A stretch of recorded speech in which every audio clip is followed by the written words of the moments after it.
Hello everyone, ये test paper 32 है और फुल लेंथ टेस्ट पेपर 8। इसमें 25 क्वेश्चंस हो गए थे। नेक्स्ट है क्वेश्चन नंबर 26।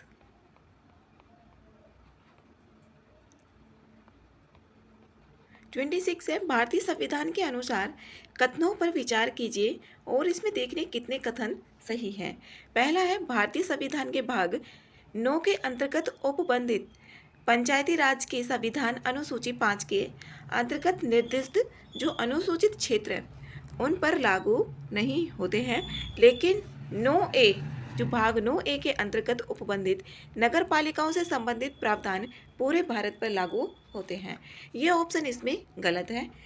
यहाँ पर जो 243M है उसका 1 और जो भाग 9 का 243 से 243O तक पंचायती राज के बारे में इसमें बताया हुआ है और जो 5वीं अनुसूची है उन क्षेत्रों पर लागू नहीं होती है, तो पहला ऑप्शन इसमें गलत है। दूसरा ऑप्शन है राज्यों के राज्यपाल को पंचायतों और नगर पालिकाओं की वित्तीय स्थिति की समीक्षा करने के लिए प्रत्येक 5 वर्ष में एक वित्त आयोग का गठन किया जाता है। इसमें यहाँ पर दूसरा कथन सही है। यहाँ पर 243(1) के अनुसार ऐसा किया जाता है। दूसरा ऑप्शन करेक्ट है। तीसरा ऑप्शन है भारत का नियंत्रक एवं महालेखा परीक्षक पंचायतों और नगर पालिकाओं के लेखा का लेखा परीक्षा करता है। ये ऑप्शन यहाँ पर गलत है। जो विधानमंडल, राज्य विधानमंडल पंचायतों और नगर पालिकाओं का लेखा जोखा करता है जो राज्य विधानमंडल होगा, ना कि लेखा महालेखा परीक्षक करेगा। तो एक ही ऑप्शन इसमें सही है, तो ए आंसर इसका करेक्ट है। नेक्स्ट है यहाँ पर 27 है अम्लता और क्षारीयता। जो अम्लता होती है जैसे कि अम्ल होगा, जो pH वैल्यू होती है वो 7 से कम होती है और क्षारीयता की 7 से ज़्यादा होती है और जो 7 होगा वो न्यूट्रल होता है, उदासीन होता है। इसमें पहला ऑप्शन है यहाँ पर ग्राण सूचक ऐसे पदार्थ होते हैं जिनका रंग अम्लीय या क्षारीय विलयन में मिलाने पर बदल जाता है। इसमें पहला ऑप्शन गलत है।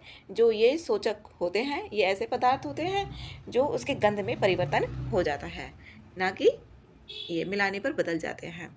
पहला ऑप्शन इसमें गलत है। अब पहला ऑप्शन देख लेते हैं, 2 ऑप्शन में आ रहा है तो 2 ऑप्शन एलिमिनेट हो गए, एक ये। तो तीसरा ऑप्शन तो इसमें ठीक है। जो दांतों में सड़न होती है तब उत्पन्न होती है जब मुंह का pH जो होता है वो अम्लीय हो जाता है, इसलिए होती है दांतों में सड़न। अब एल्कली जल में अघुलनशील क्षार है।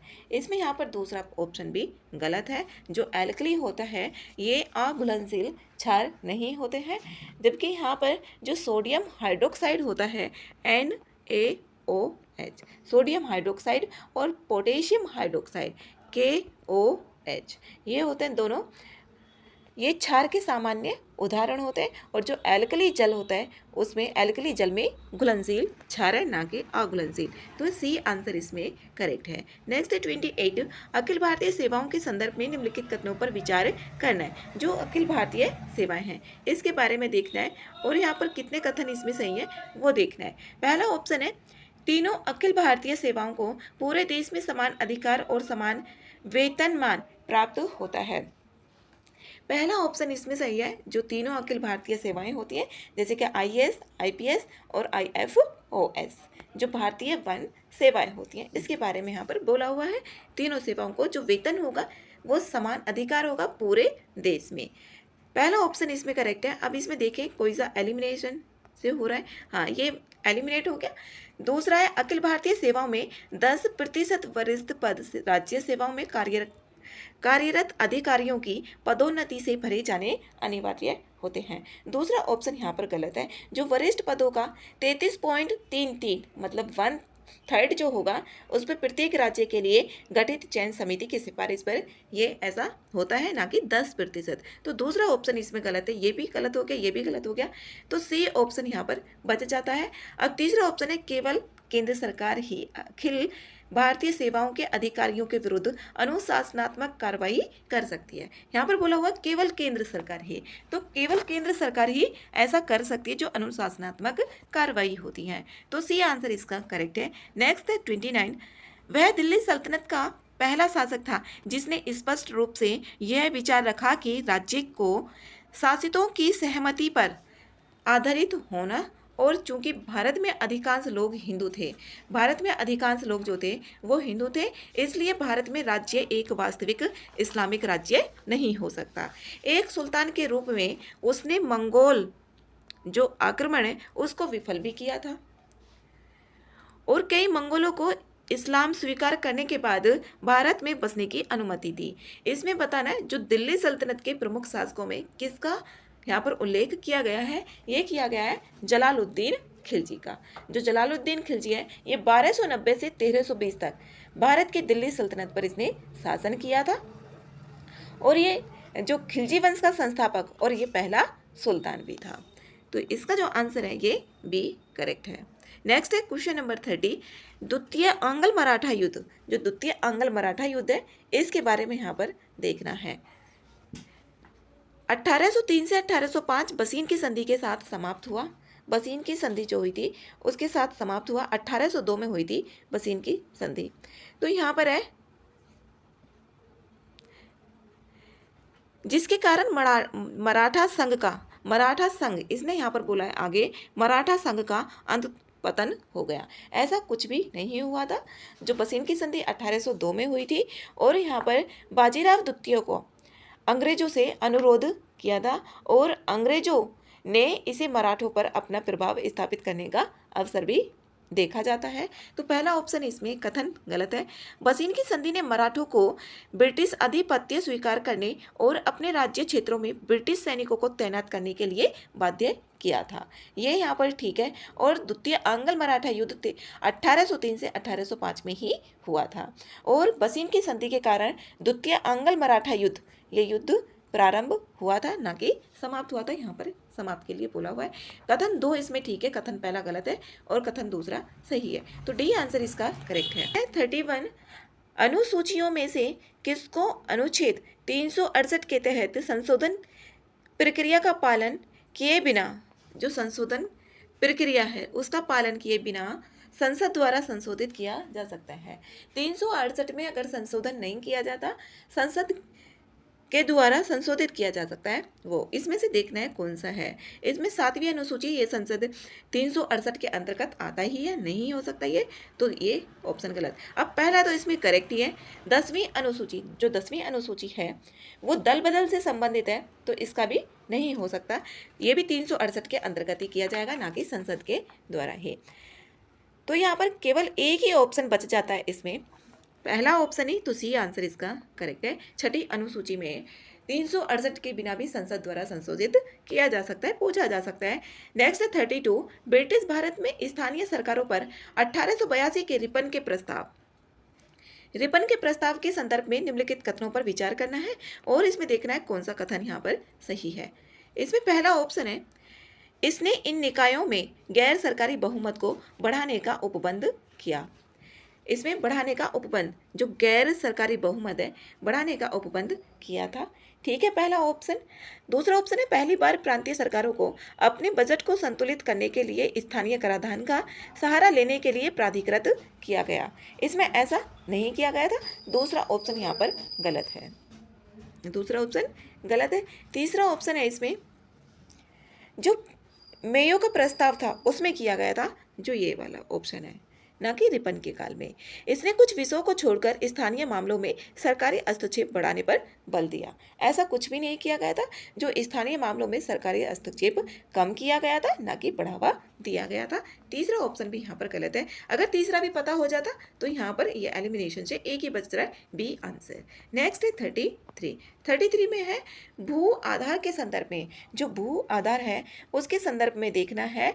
यहाँ पर भू आधार एक 14 अंकीय पहचान संख्या है जो भारत में प्रत्येक सर्वेक्षित भूमि पार्सल के लिए विकसित की जाएगी। इसमें यहाँ पर पहला ऑप्शन करेक्ट है, ये 14 अंकीय पहचान संख्या होती है, इसके लिए की जाती है।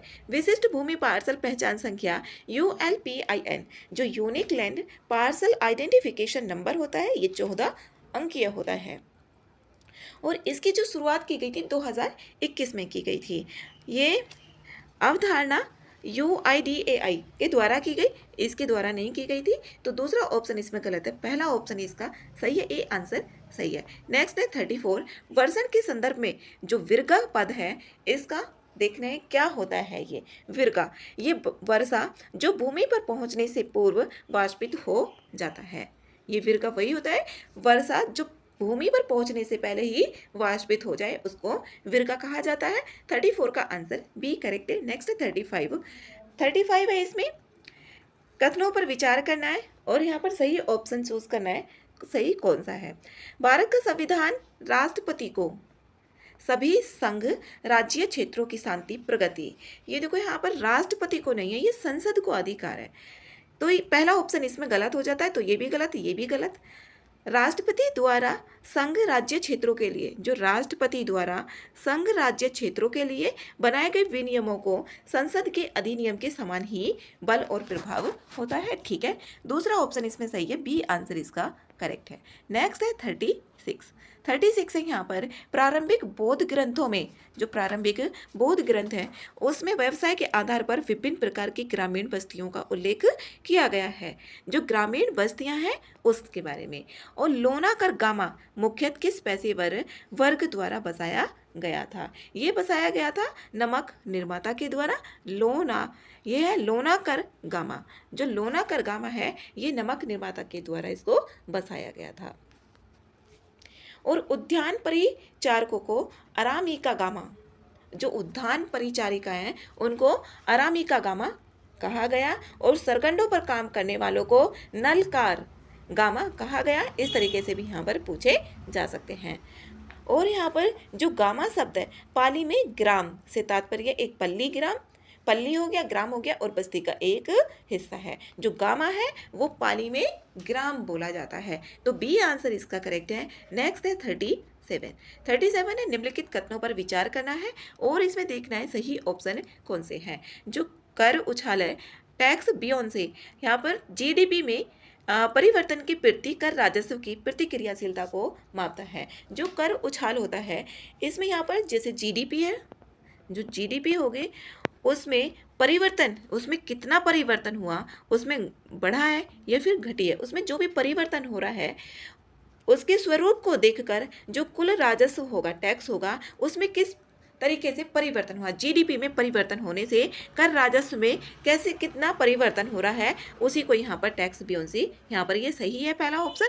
तो इसका पहला तो करेक्ट है। दूसरा है जो कर लोच होती है, जो इलास्टिसिटी होती है, कर लोच का मतलब होता है जैसे कि कर की दर है या फिर उस राजस्व को जो उत्पन्न करने वाला का जो आर्थिक आधार है उसमें परिवर्तन होता है, जो भी कभी बढ़ रहा है और कभी घट रहा है। इलास्टिसिटी वही होती है, उससे तात्पर्य है कि परिवर्तन के प्रति कर राज्य की सुग्राहिता से है। तो दूसरा ऑप्शन भी यहाँ पर सही है, पहला ऑप्शन भी ठीक है, दूसरा भी ठीक है, तो सी आंसर इसका करेक्ट है। नेक्स्ट है 38। हाल ही में सुर्खियों में रहने वाले, एक तो यहाँ पर अर्का और अरुणिका,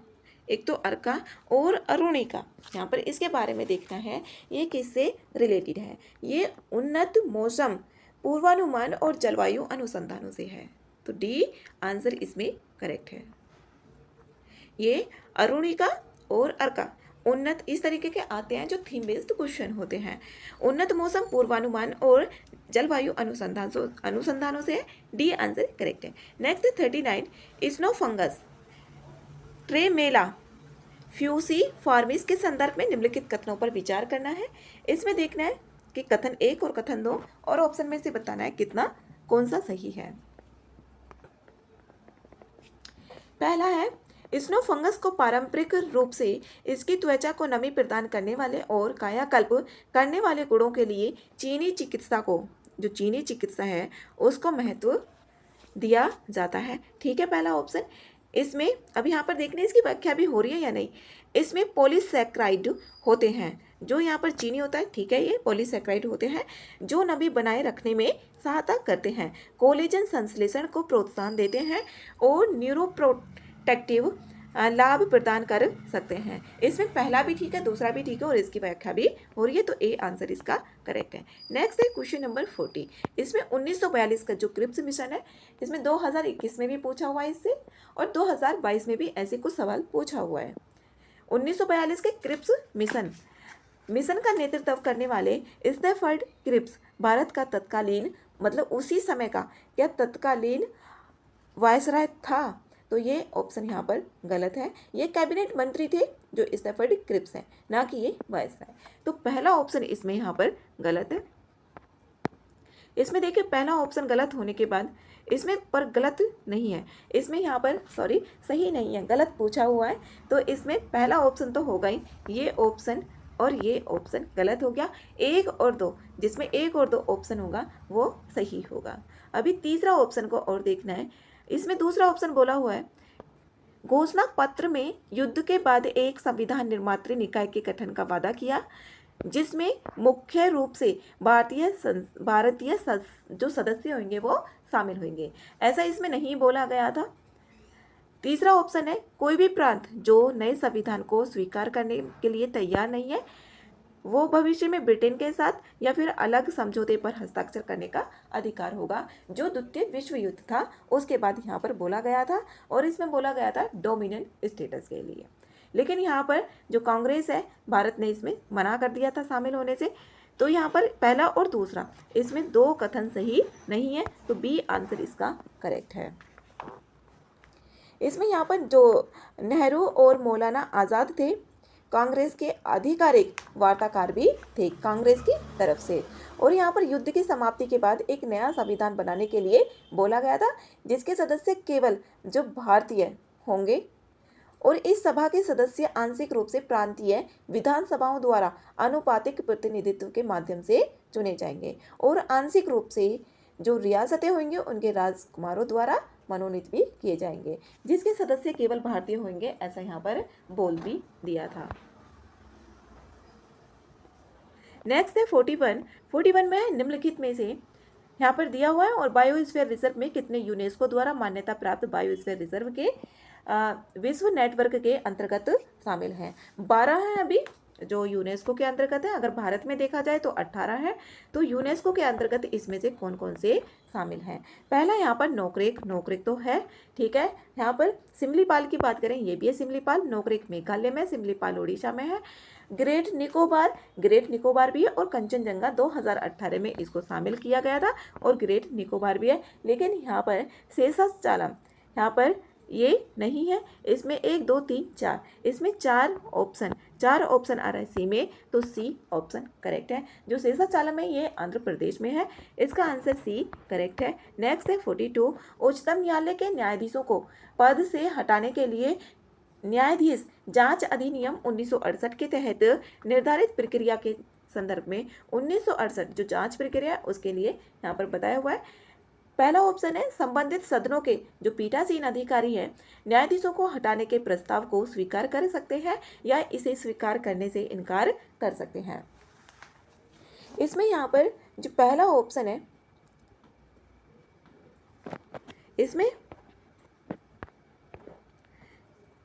इसमें पहला ऑप्शन तो करेक्ट है, सही ऑप्शन इसमें पूछा हुआ है, सही ऑप्शन पूछा हुआ है, तो पहला आंसर इसमें करेक्ट है। दूसरा ऑप्शन है, राष्ट्रपति किसी न्यायाधीश के विरुद्ध शिकायत की जांच के लिए 3 सदस्यीय समिति का गठन कर सकते हैं। दूसरा ऑप्शन इसमें गलत है। यहाँ पर अध्यक्ष और सभापति के आरोपों की जांच की जाएगी और 3 सदस्यीय समिति का गठन करना होगा, और ये जो होगी यहाँ पर इसे स्वीकार किया जाएगा कैसे? जो अध्यक्ष और सभापति प्रस्ताव को स्वीकार कर सकता है और इसको इनकार भी कर सकता है। तो यहाँ पर दूसरा ऑप्शन इसमें गलत है। तीसरा ऑप्शन है, हटाने के प्रस्ताव को संसद के प्रत्येक सदन द्वारा पूर्ण बहुमत से पारित किया जाना जरूरी है, ऐसा यहाँ पर बोला हुआ है। तीसरा ऑप्शन भी यहाँ पर गलत है। जो हटाने का होगा इसमें प्रत्येक सदन के विशेष बहुमत और सदन के कुल सदस्यों के बहुमत से, पूर्ण नहीं है यहाँ पर, तो इसका तीसरा ऑप्शन इसका गलत है। और यहाँ पर तीसरा सही पूछा हुआ है, इसमें सही पूछा हुआ है तो पहला ही आया है इसमें, तीसरा ये भी गलत और पहला ठीक है, तो बी आंसर इसमें करेक्ट है। नेक्स्ट है 43, जो बादामी के चालुक्य है, इनसे क्वेश्चन आया हुआ है। बादामी की गुफाएं हो गई, बागी की गुफाएं हो गई, और ये अजंता की गुफाएं, अलोरा की गुफाएं, और ये कौन से काल में बनी थी, सबसे पहले कौन से में, इस तरीके से, और ये किसके शासन काल में, जैसे कि अलोरा की गुफाएं राष्ट्रकूट के काल में। तो बादामी के पूछा हुआ है इसमें, जो बादामी की गुफाएं ये कहाँ पर है, कर्नाटका में। और ये 6वीं से 8वीं शताब्दी के बीच में दक्कन क्षेत्र पर है, ये चालुक्य के द्वारा किया गया था। अब महिलाओं को राज्य पर शासन करने की अनुमति नहीं थी। इसमें यहाँ पर जो पहला ऑप्शन इसमें गलत है। इसमें महिलाओं को शासन करने की अनुमति थी। यहाँ पर पहला ऑप्शन तो गलत है। दूसरा ऑप्शन है उन्होंने मंदिर वास्तुकला की बेसर शैली को संरक्षण दिया था। दूसरा ऑप्शन ठीक है, बेसर शैली को, जैसे कि ऊपर नागर शैली, नीचे यहाँ पर द्रविड़ शैली, और दोनों का मिला जुला रूप होता है उसको बोला जाता है बेसर शैली। इससे भी क्वेश्चन पूछा हुआ है 2013 या 14 के समथिंग पूछा हुआ है ये। तीसरा है ऑप्शन व्यापार और उद्योग सरकार के लिए राजस्व का प्रमुख जो महत्वपूर्ण स्रोत है वो थे क्या। यहाँ पर तीसरा ऑप्शन भी इसमें गलत है। इसमें केवल एक ही कथन ठीक है, ओनली दूसरा कथन वाला। तो व्यापार और उद्योग सरकार के लिए राजस्व का प्रमुख महत्वपूर्ण स्रोत नहीं थे। इसमें यहाँ पर देखें कि किस तरीके से वसूला जाता था, जैसे कि जो राज्य को उपज का छठा जो भाग था भूमि कर के रूप में वसूलना चाहिए था, इसमें ऐसा बोला हुआ था। और उद्योग राजस्व और व्यापार राजस्व ये महत्वपूर्ण स्रोत थे, लेकिन उसके साथ साथ भी। तो यहाँ पर पहला ऑप्शन ही इसका सही है, ए आंसर। नेक्स्ट है 44। हाल ही में सुर्खियों में रहे होटन प्रांत, जो होटन प्रांत है इसके बारे में देखना है। ये चीन के जिनजियांग जो उइगर स्वायत्त क्षेत्र है उसके दक्षिणी भाग में एक क्षेत्र है ये। यहाँ पर पहला ऑप्शन है आर्मेनिया और अजरबैजान के बीच विवाद है, नहीं।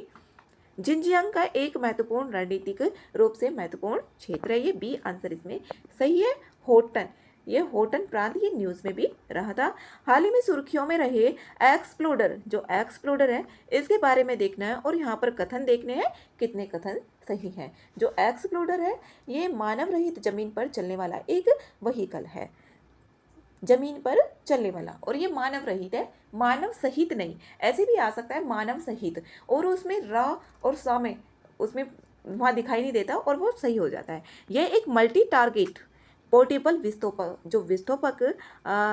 विस्फोटक उपकरण है। इसमें यहाँ पर पहला ऑप्शन तो ये गलत है, ये मल्टी टारगेट पोर्टेबल विस्फोटक नहीं है। इसका अनुप्रयोग कन्वेंशनल और सब कन्वेंशनल वॉरफेयर दोनों में किया जाता है। दूसरा ऑप्शन इसमें करेक्ट है।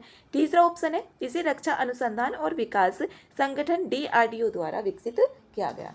इसे यहाँ पर जो एक्सप्लोडर को भारतीय सेना द्वारा विकसित किया गया, ना कि DRDO के द्वारा विकसित किया गया, क्योंकि ये जमीन पर चलने वाला एक व्हीकल है जो मानव रहित है। तो ओनली दूसरा करेक्ट है, बी आंसर इसका सही है। नेक्स्ट है 46। भारत में बचत जुटाने के संदर्भ में निम्नलिखित कथनों पर विचार करना है। इसमें पहला ऑप्शन है राष्ट्रीय लघु बचत निधि जो NSSF का गठन भारत के लोक लेखा के अंतर्गत किया जाता है। इसमें पहला ऑप्शन यहाँ पर सही है। ये जो बचत होती है उसको जुटाने के लिए NSSF का गठन किया जाता है। दूसरा ऑप्शन है लघु बचत योजनाओं पर ब्याज दरें केंद्र सरकार द्वारा वित्तीय वर्ष की प्रत्येक तिमाही में निर्धारित अधिसूचित की जाती है, जो प्रत्येक तिमाही होगी 3 महीने पर, 4 महीने पर, क्योंकि एक साल में 3 बार हो गया ना तिमाही, तो 4 महीने का होगा। तो दोनों ऑप्शन यहाँ पर करेक्ट हैं। यहाँ पर सी आंसर है इसका। नेक्स्ट है 47।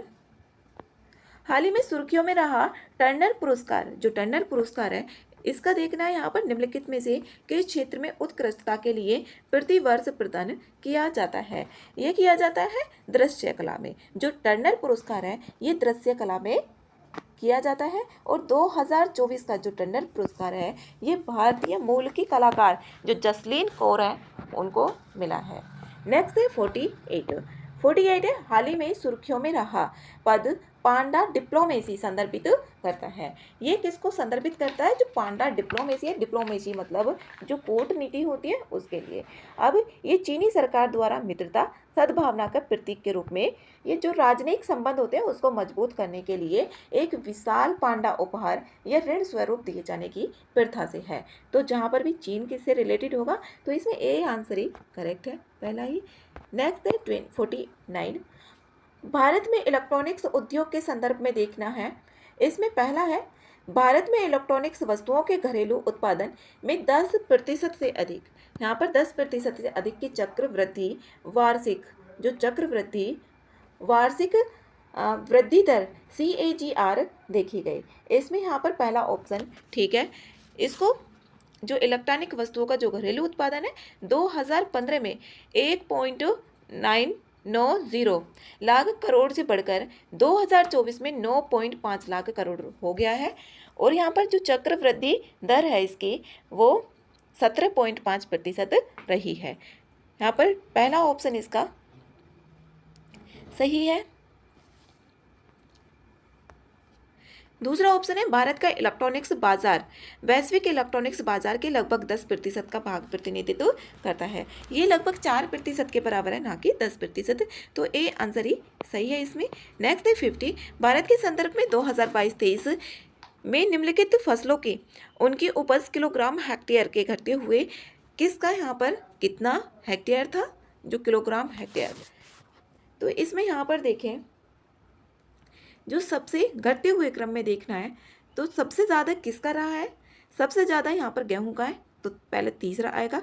तीसरा 2 ऑप्शन में दिया हुआ है इसमें। फिर उसके बाद है यहाँ पर चावल का, गेहूं और चावल यही ज़्यादा दोनों फसलें हैं। फिर उसके बाद है यहाँ पर मूंगफली का, और फिर उसके बाद है दलहन का। तो इसमें सी आंसर यहाँ पर करेक्ट है, और ये 2022-23 के अनुसार है, तो सी आंसर इसका करेक्ट है।